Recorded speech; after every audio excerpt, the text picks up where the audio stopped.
প্রাকৃতিক বিপর্যয় ও আগ্রাসনের ছায়া, মানবিক সংকটের মধ্যেই নতুন দুর্যোগের আঘাত। গাজা আবারও বিপর্যয়ের মুখে। মাত্র কয়েক ঘন্টার ভারী বর্ষণ ও ঝড়ের কারণে পুরো উপত্যকা পানিতে ভেসে গেছে, ঘরবাড়ি ধ্বংস হয়েছে এবং হাজার হাজার মানুষ বসতভিটা হারিয়েছে। ইতিমধ্যেই মৃত্যুর সংখ্যা শতাধিক ছাড়িয়েছে এবং নিখোঁজ ব্যক্তির সন্ধান চালানো হচ্ছে। জাতিসংঘের মানবাধিকার ও জরুরি ত্রাণ সংস্থা বলছে, গাজা ইতিমধ্যেই আগ্রাসন ও যুদ্ধবিরোধী অবরোধের কারণে মানবিক সংকটে রয়েছে।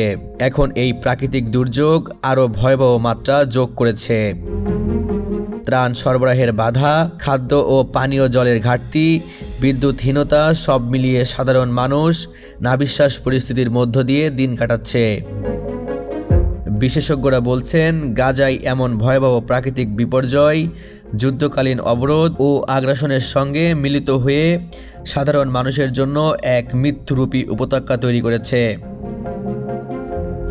শিশু ও বৃদ্ধদের নিরাপত্তা এবং জরুরি চিকিৎসা ছাড়া পরিস্থিতি আরও ভয়াবহ হবে, মন্তব্য করেছে একটি আন্তর্জাতিক মানবাধিকার সংস্থা।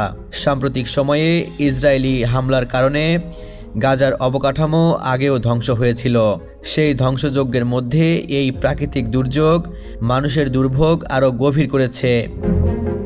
অনেক পরিবার আশ্রয়হীন হয়ে পড়েছে, শিক্ষা প্রতিষ্ঠান বন্ধ, বিদ্যুৎ ও পানীয় জলের সরবরাহ ব্যাহত, আর সাধারণ মানুষের জীবন বিপন্ন।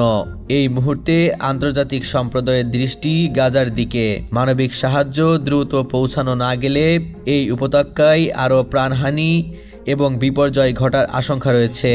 সাধারণ মানুষ এখন ঝড়, বন্যা ও মানবসৃষ্ট সংকট, এই তিন সংকটের মধ্যে জীবিকার জন্য লড়াই করছে।